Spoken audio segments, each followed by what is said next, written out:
පෙරහැරට පාද තබන අපේ ආදරණීය කලාකරුවා ඉතාම ලස්සනට කේසර කලාකෙත වීර ජනපදය බොලකැල්ල මීගම ඉඳලා තමයි ඇවිල්ලා ඉන්නේ.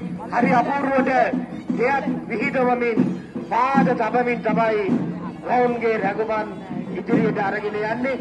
සුරංග විශාල පිරිසක් තුන්දෙනා බැගින් වේලි හැදිලා ගමන් කරන ආකාරයක් අප දකින්නේ.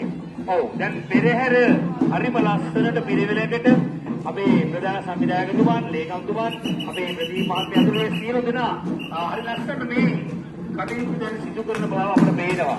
මොකද හැබැයි පෙරහැර දැන් ටිකක් ඉදිරියට ගත්තනම් තමයි තවත් ලස්සන. මොකද නතර වී තිබෙන්නේ පෙරහැර ක්‍රමයෙන් ඉදිරියට ගන්න සංවිධායක මණ්ඩලය ඉදිරියේ ඉන්න සංවිධායක මණ්ඩලයට ඔබ දැනුම් දෙන්න දුරකථන හැමදෙමකින් පොඩක් ඉදිරියට ගන්න කියන වග. මොකද දැන් ඔන්න පිරිත් පොත රැගත් හස්ති රාජයා අපේ ගිරි උල්ල මංගල හස්ති රාජයා තමයි දැන් පෙරහැරට අවතීර්ණ වෙන්නේ.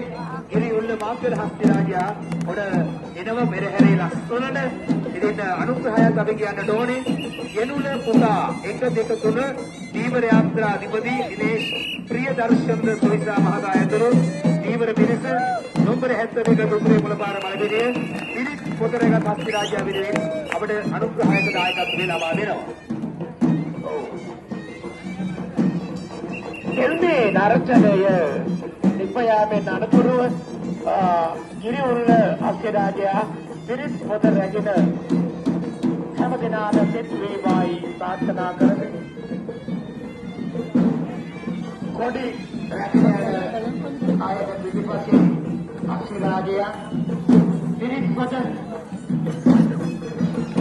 රැගෙන යන ආකාරය දකින්නේ අපි සාදු නායකයන් ලබා දෙමු. අපි පිරිත් පොත රැගත් හස්ති රාජයා වල දැන් පෙරහැරට වෙන අවස්ථාවක්.